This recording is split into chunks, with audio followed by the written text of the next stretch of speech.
The April 1737 siege of Kandahar began when Nader Shah's Afsharid army invaded southern Afghanistan to topple the last Hotaki stronghold, which was held by Hussain Hotaki. It took place in the Old Kandahar area of the modern city of Kandahar in Afghanistan and lasted until March 24, 1738, when the Hotaki Afghans were defeated by the Persian army. Background: Hotaki was not a subject of Muhammad Shah, however a vast majority of his kinsmen had served the Mughal Empire. Thus the conflict had become a prelude of Nader Shah's invasion.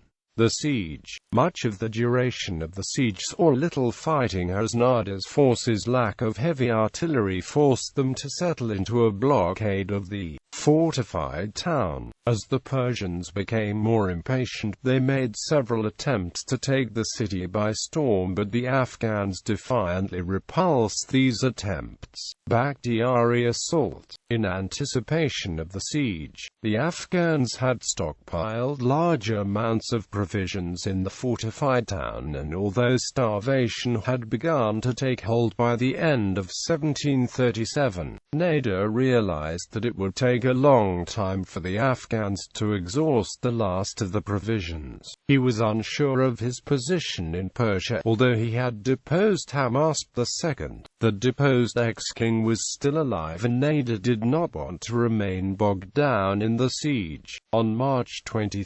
1738, Nader selected 3,000 men from among the Bakhtiari contingent of his troops to lead a human wave assault on Kandahar. A Bakhtiari named Mullah Adonai Mustafi was selected to lead the assault party. Nader initially tried to dissuade the mullah from taking part in the attack given the threat he faced, but Adonai insisted on taking part. The night before the attack, Nader personally addressed the Bakhtiaris and told them that they would each be given 1,000 rupees and a share of the spoils of the city if the assault succeeded. On March 24, the assault commenced and the Bakhtiaris surged forth from the concealed positions on the cliffs of Chefhelzina and charged towards the city. The Afghan gunners in the fortified city guard towers managed to kill some of the attackers, but many of the Bakhtiaris reached the city walls and used the ladders to scale it. Mullah Adonai was the first to make it to the top, and a fierce struggle took place atop the Kandahar city walls.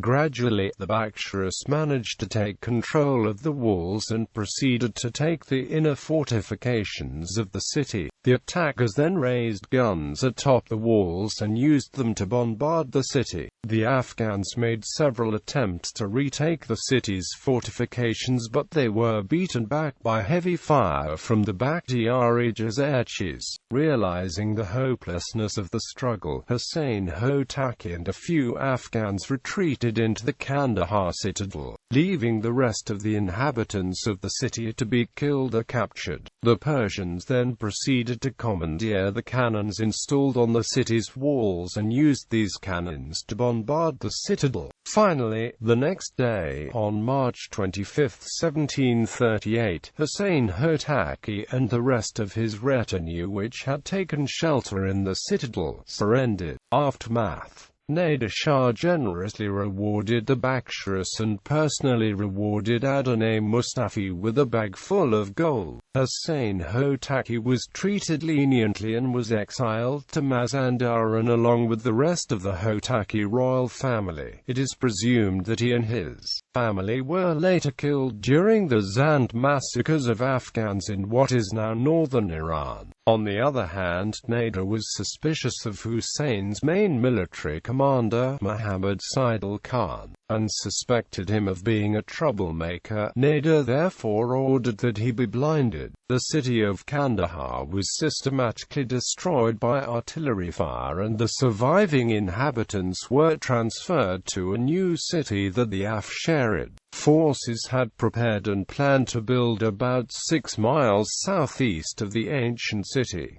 Nader named the city Naderabad after himself. The old city was not reoccupied, but the ruins of the old Kandahar citadel remain visible to this day. The capture of Kandahar is a resonant event in Bakhtiari oral history and in Lur culture in general. It is an event which has become a cultural touchstone.